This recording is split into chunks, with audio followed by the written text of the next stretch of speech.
प्रिय विद्यार्थियों,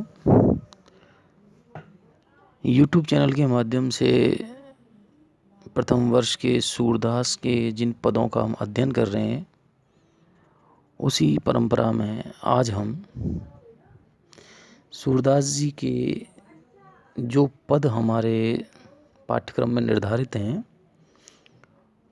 पद संख्या 3 और 4 का व्याख्यात्मक अनुशीलन आज हमारे इस वीडियो का विषय है। सूरदास जी ने जो पद सूरसागर के अंतर्गत लिखे हैं, रचे हैं या विरचित किए हैं, उनमें सबसे महत्वपूर्ण बात जो परिलक्षित होती है वो ये है कि तत्कालीन जो समाज था, उस समाज की जो दशा दिखाई देती है, उस दशा के बारे में भी सूरदास जी ने अपने काव्य में उसे चित्रित किया। तत्कालीन समय पर किस प्रकार की सांस्कृतिक परिदृश्य रहा, वो भी उनके काव्य में दृष्टिगत होता है। पद संख्या 3 जो है कि नीके रहियो जसुमती मैया, आवेंगे दिन 4-5 में हम हलदर दो भैया। जा दिन ते हम तुमते बिछरे, काऊ न कहियो कन्हैया। कभू प्रार्थना कियो कलेवा, साँझ न पीनी धैया।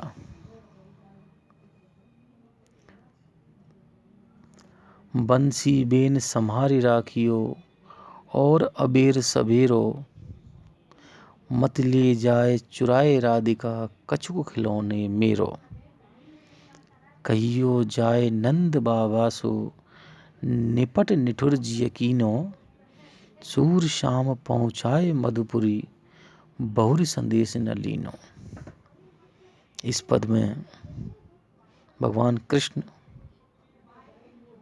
उद्धव जी से अपनी जो उनकी पालिता माता और पिता हैं, उनके लिए संदेश भेज रहे हैं। माता यशोदा और नंद बाबा ने भगवान कृष्ण का पालन पोषण किया, और जब अक्रूर जी भगवान कृष्ण और दाऊ को लेकर के मथुरा आ गए, उसके पश्चात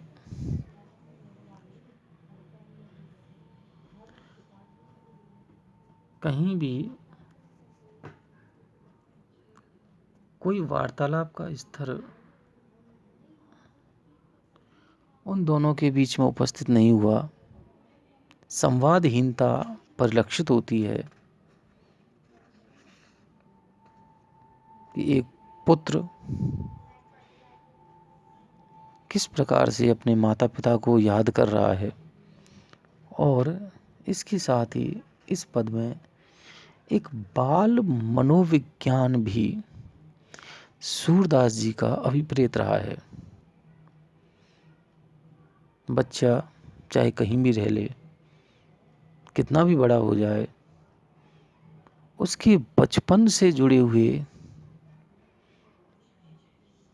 जो खिलौने हैं, जो वस्तुएं हैं, उन वस्तुओं पर वह हमेशा एकाधिकार रखना चाहता है, और उसे यह डर रहता है कि उसकी अनुपस्थिति में कहीं वो सारी चीज़ें कोई दूसरा व्यक्ति ना उनका उपभोग कर ले या उनको हस्तगत ना कर ले। सूरदास जी कह रहे हैं, नीके रहियो जसुमती मैया, कि हे उद्धव,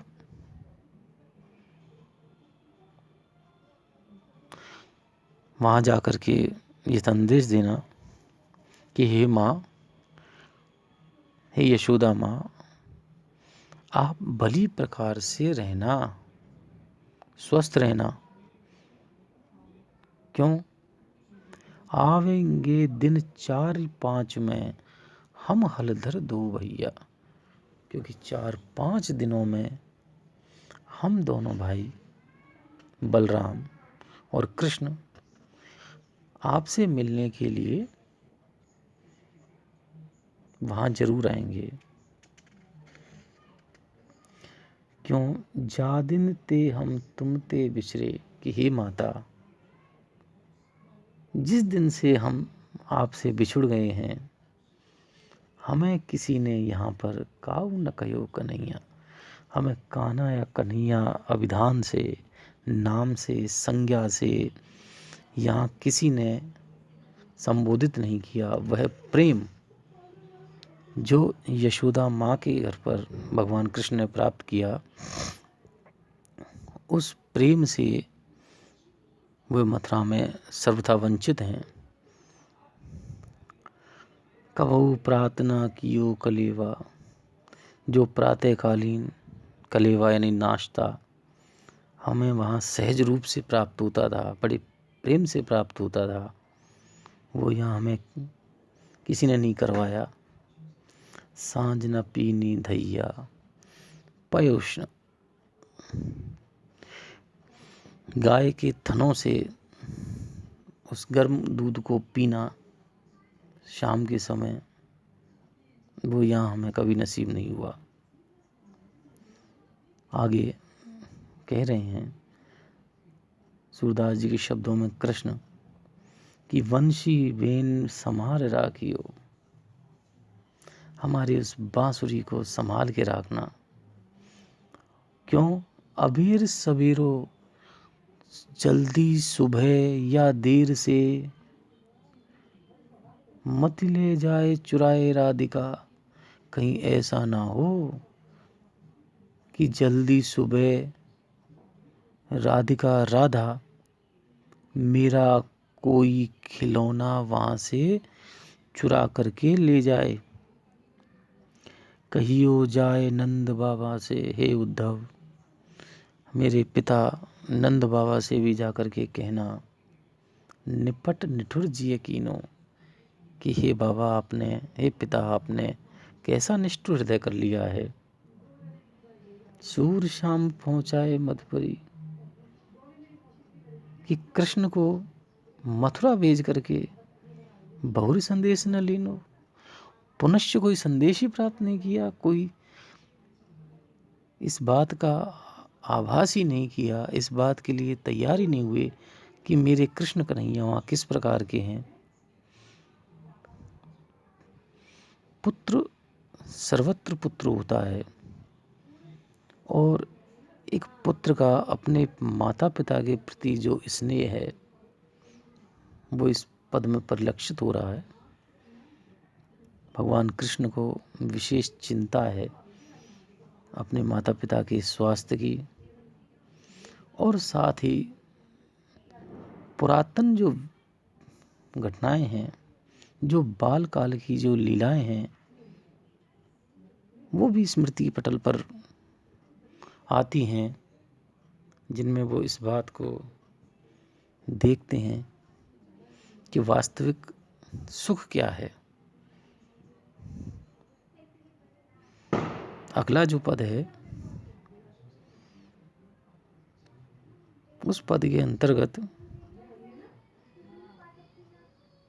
जो उद्धव जी हैं, वो नंद बाबा के यहाँ पहुँच चुके हैं,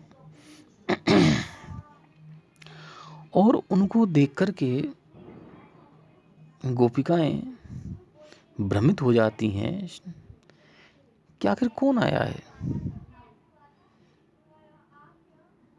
पहले अक्रूर जी आए, भगवान कृष्ण को ले गए, अब ऐसी कौन सी चीज़ शेष रह गई जिसको लेने के लिए वो पुनः आ गए हैं, या फिर भगवान कृष्ण का कोई संदेशा ले आए हैं, ये आखिर कौन है। और उन्हें यह जब पता चलता है कि उद्धव जी आए हैं और भगवान कृष्ण का कोई ना कोई संदेश लेके आए हैं, तो उन्हें बेहद संतोष और खुशी मिलती है। देखो नंद द्वार रथ ठाड़ो, बहुरी सखी सुफलक सुत आयो, पर्यो संदेह उर्गाड़ो, प्राण हमारे तबई गयो ले, अब के कारण आयो, जानते हो अनुमान सखीरी, कृपा करन उठ धायो, इतने अंतर आए उपंग सुत तेईछन दर्शन दीनो, तब पहचान सखा हरिजू को, परम सुचित तन कीनो, तब प्रणाम कियो अतिरुचि सो, और सभई कर जोरे, सुनियत रहे तैसे ही देखे, परम चतुर्मति भोरे, तुमरो दर्शन पाए आपनो, जन्म सफल करि जान्यो, सूर ऊधो सो मिलत भयो सुख, जो जग पायो पान्यो। इस पद के अंतर्गत सूरदास जी कह रहे हैं, देखो नंद द्वार रथ ठाड़ो। जब गोपिकाओं ने नंद के द्वार पर उद्धव जी का रथ खड़ा हुआ देखा, बहुरी बहुरी अर्थात पुनः सखी सुफलक सुत आयो, उनके मन में उस रथ को देखते ही ये संदेह विकट रूप में, विकराल रूप में, अनिष्टकारी रूप में सदृश्य हो गया, दृश्यमान हो गया कि हे सखी, लगता है अक्रूर जी पुनः आ गए हैं, प्राण हमारे तबई गयो ले, अब के ही कारण आयो। भाई जो महत्वपूर्ण चीज थी वो तो वे पहले ही ले गए। कृष्ण जो हमारे हृदय में निवास करते थे, हमारे परम प्रिय थे, उनको वो ले गए। अब यहाँ बचा क्या है जिसको लेने आए हैं?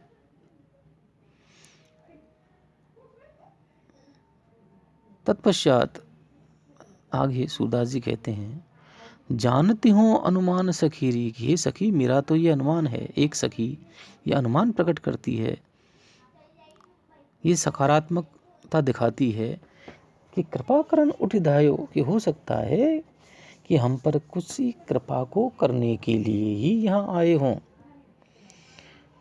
इतने अंतर जब इस ऊहापोह में गोपिकाएं लगी हुई हैं, इसी बीच हाय उपंग सुत उद्धव जी, उपंग सुत यानी उद्धव जी, तेईछन दर्शन दीनो, उसी क्षण उनके दर्शन प्राप्त होते हैं। तब पहचान सखा हरिजू को, और वो गोपिकाएं परम हरि भगवान कृष्ण के उस मित्र को पहचान करके परम सुचित तन कीनो, कि ये अक्रूर नहीं है, एक उल्लास से भर जाती हैं। जो तन मलिन हो चुका था उसमें एक साथ तेज का समावेश होता है, एक चेतना जागृत होती है, एक डर उनके मन से निकल जाता है कि ये अक्रूर जी नहीं बल्कि उद्धव जी हैं। तब प्रणाम कियो अतिरुच सो, तब पूरे मन से, हृदय भाव से उन्होंने उद्धव जी को प्रणाम किया, और सभी कर जोड़े, और सभी ने हाथ जोड़कर उनको नमस्कार की। सुनित रहे तैसे ही देखे, जिस प्रकार से हम सुनते थे कि वो किस प्रकार के दिखाई देते हैं, तैसे ही वो दिखाई दे रहे हैं। परम चतुर मति भोरे, उद्धव जी बहुत ही चतुर हैं, मति भोरे, और बहुत ही भोले हैं। चतुर इस मायने में है कि सभी प्रकार की वेद, वेदांगों, उपनिषदों के ज्ञाता हैं। और सूरदास जी ने अपने जो शब्द हैं, भोले शब्द का प्रयोग इसलिए अर्थ में किया है कि इतना सब कुछ जानते हुए भी गोपिकाओं के हृदय की वास्तविक स्थिति को जानने में असमर्थ हैं। तुमरो दर्शन पाए आपनो जन्म सफल किया करी जान्यो। गोपिकाएं कहने लगी कि हे प्रभु, आपके दर्शन प्राप्त होने से तो हमें ऐसा लगता है कि हमारा ये जन्म सफल हो गया। सूरदास जी कह रहे हैं, सूरदास जी के शब्दों में गोपिकाएं कह रही हैं कि उदो सो मिलत भयो सुख, कि उद्धव से मिलने के बाद में गोपिकाओं को वही सुख प्राप्त हुआ जो जख पायो पानो। जिस प्रकार से मछली को पानी प्राप्त होने पर जो सुख प्राप्त होता है, अर्थात उसका जीवन बच जाता है, एक नई चेतना का प्रादुर्भाव होता है, ठीक वैसे ही उद्धव को देख करके, उद्धव से मिल करके, उनके दर्शनों से गोपिकाओं की आत्मा तृप्त हो गई और वे बहुत खुश दिखाई देने लगी। धन्यवाद।